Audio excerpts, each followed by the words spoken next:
and we sort of grew with our kids. As they grew up, we realized now they need mentorship, now they need a scholarship program, now they need empowerment, and we grew with them. And our organization grew as well. Sorry, can you put the lights off here? So we moved from a primarily supplemental model to saying actually what we need to be is the school. And we need to work with the government to run schools with the same kids, the same money, the same infrastructure, and dramatically different student results.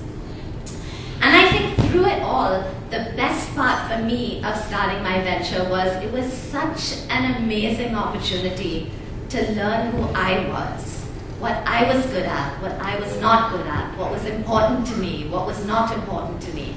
And that just got tested every single day and every single minute.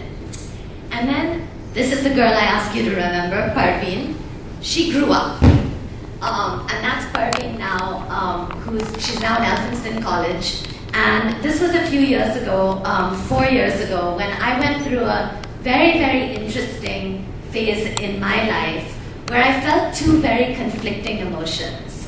One was a tremendous amount of pride, because I saw kids who I had taught at 3 and 4 who were today getting into college, going through college, getting jobs, but also kids who were making incredible changes in their lives and communities.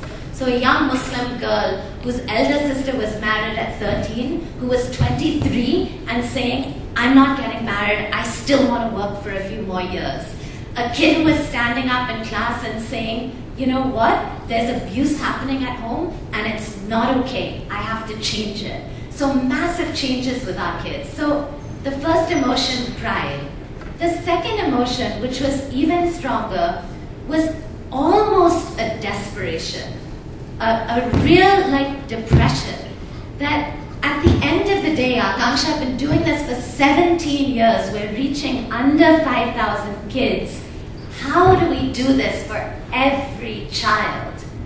Every single child deserves that excellent education. And so that led me to just ask and be obsessed with this question, all children, all children. We know how hard it is with one kid. How do you do it with all children? And so I came back to zero. Need to start again. And as I looked at the problem, I said, actually, the problem of educational inequity can only be solved by a different generation of leaders.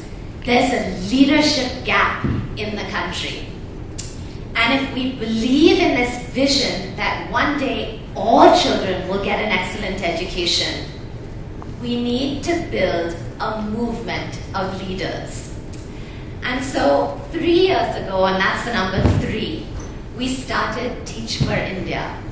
And Teach for India was fascinating because what Teach for India said is that the problem of educational inequity will get solved when we have enough of our best, brightest, most committed young Indians who devote not just 2 years of the Teach for India Fellowship, but their lives to fighting for educational equity. Who are these people? Just to give you a snapshot.